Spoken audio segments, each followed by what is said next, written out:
Okay, so Songs of Innocence Experience, this collection of poems by William Blake, one of the great English Romantic poets, writing in the late 18th and early 19th century. And it's the same poems that Frank is talking about in the first lecture you see him in. He mentions Songs of Innocence and Experience.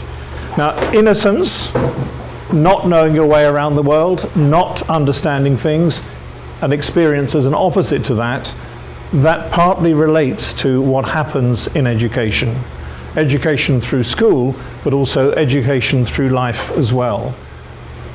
Okay, that's fine. So what we've just looked at then is a few minutes, and the summer schools have led to this scene. And when they meet on the railway station, they drive to the lake. She refuses the cigarettes that he's bought him. And what happens in the sound at that point? Did you notice? When she refuses the cigarettes that he has bought her, you hear a bass note, a rhythmic bass note, and that's a disturbing sound. So the fact that she's stopped smoking is a bad sign. He's disturbed by the fact that she's making herself bourgeois, middle class, if you like. And then Rita says, let's do a dead good poet. And the phrase dead good comes up many times. It's something like, Scotty, can you say that? Scotty, okay? Dead good. And it was very common then to say this, you know, I was dead happy last week. I'm dead tired now. It's just an amplifier, dead. But of course it does also mean dead. So the poets she's referring to are dead, okay? And then Rita's behavior and posture, if you looked at her when she was given the poem to read, she starts off reading, "O rose, thou art sick, the invisible worm that flies in the night." And she starts to read it by heart because, of course, she knows Blake now. Of course she's read Blake. She knows all this. And you see Frank looking at her, and you see his face goes grey in disappointment at the way she has changed, at how she's not thrilled and moved by this, but she's very confident with it instead. And Frank's reactions. Right, that is the engraving that William Blake did. He produced the artwork there, as well as the text of the poem, which is called The Sick Rose. And if you look, this is the head of a rose with some sort of animal coming out of it, but the animal also looks like a woman. And at the top there, you see a woman, as it were, draped around the branch with the thorns as well. Very complex image. So the most beautiful thing, a rose, is turned into something repulsive with the worm, the maggot, the insect that has gone inside it. Okay, can I just read it to you then? This is 1794 from this collection of poems about innocence and experience. O rose, thou art sick, the invisible worm that flies in the night in the howling storm has found out thy bed of crimson joy, and his dark secret love does thy life destroy. Okay, so it's a poem, it's suggestive, this strange thing of the worm flying in the night, the howling storm, the disturbance of that, has found out thy bed of crimson joy. So this suggests a beautiful thing, the rose being corrupted.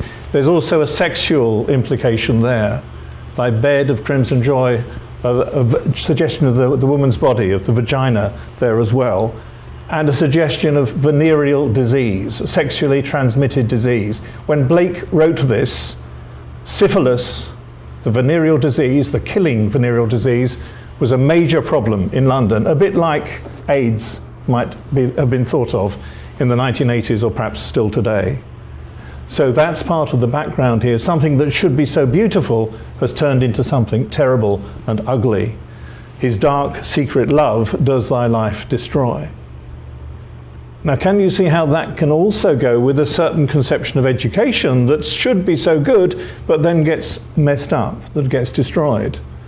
And think of other things in our lives that should be good, but somehow we mess them up, they go wrong. And it's only in seeing them go wrong that we can separate ourselves from them in some degree, as the poet does in writing about it, and then perhaps that's a step forward in our education. So I think it's really a crucial point in the film as a whole, and it says so much about what Frank values and what she at this time is failing to see. I think that Bob just mentioned maybe a bit difficult to follow. So you say that this poem describes something which is... Well, at one level, it could be a story about literally a rose, a beautiful flower, which has become infected by an insect, turns into a worm inside the rose and makes it rot, as you saw in the illustration. Okay, and these words, in the howling storm, the noise of the storm, the noise of the night. So it sounds threatening and violent, doesn't it? And it's turned the bed, we can talk about a flower bed where flowers are planted, flowers with crimson, perhaps bright, dark red flowers. So what should be joyful and beautiful has turned into something ugly and repulsive, the rotting rose, the poisoned rose. But then, as I said also, you can think of this as referring to sex as well, and to the woman's body in particular. Perhaps the worm also is a male symbol. So the worm that flies in the night, and this should be a wonderful thing, but it becomes repulsive, it becomes terrible because of the disease. So the beautiful thing, the wonderful thing is turned into something ugly. And you said something about the connection between this poem and the film. Sure, because, just one aspect of it would be what Trish does. I mean, Trish loves beautiful music, but in fact that love of beautiful music turns into a kind of lifestyle pretense. Her life is empty, and so you see her trying to kill herself. If you take it in the case of Rita, Rita's not killed by what happens, but Rita is drawn towards something wonderful. She doesn't quite know what it is, but she knows in education there's something there that she wants to find out about, that she wants. But then when she gets it wrong. And she starts to think that being educated is being able to talk in a certain accent, or to win arguments, or to know lots of allusions, lots of references. So in a sense, she poisons the thing that should be so good. And it's only once we can see all that, as she does at the end, that she becomes separated from the poison, separated from the corruption of education, and perhaps is becoming more educated herself. So I do think the ending of the film is cathartic. That means, do you have that word, cathartic? Yeah, cathartic. Okay, yes, I do think it's cathartic at the end, because she is able to get distance on the way she was when she was so confident, when she was empty, as has been said before.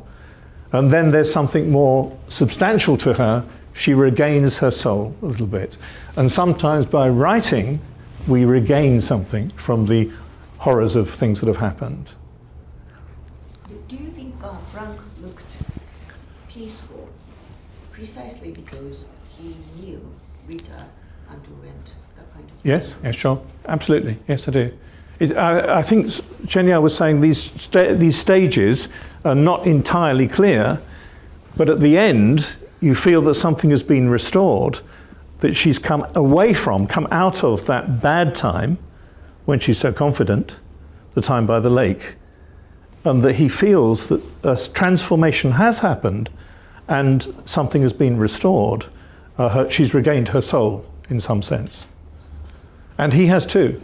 I'm sure he's educated by what happens as well. Jeremy, you haven't said anything. Do you want to comment at all on? No. Okay. I can, but I don't want to. After you just gave that, I don't want to turn out other people. No.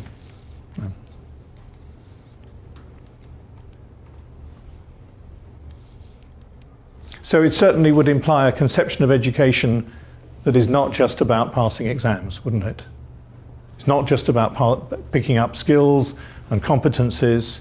It's not just knowing lots of things. It is something more transformative in the way you were saying. Okay? It does matter to both of them that she passing the Yes. distinction.